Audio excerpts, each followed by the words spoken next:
Well, after 33 years together with my husband, whom I adored and who adored me, he died too young for me. And I was really heartbroken over it. And I needed to write my grief. And that's how I started. I was writing. I had been writing other things before that. As you know, I was writing fiction, but this was different. I needed to write to process my grief and to talk about the difficult parts of my marriage that not very many people knew about.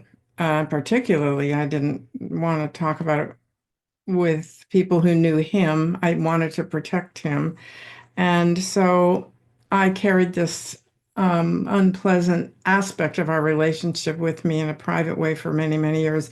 And I needed to write about that too. And because I needed to process my anger about it in addition to grief. And it was a very surprising experience to write about it and discover my own role in the problems that I never realized while he was still alive. And I was so sorry that I couldn't go back and say to him, "Oh my God, I really know what happened between us, and a lot of it's my fault."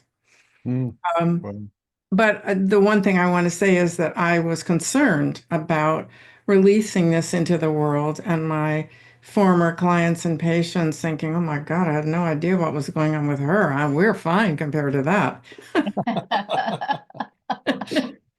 But I thought it was important for people to know that therapists have their own struggles and everybody has complicated relationships and marriages that are not easy to deal with.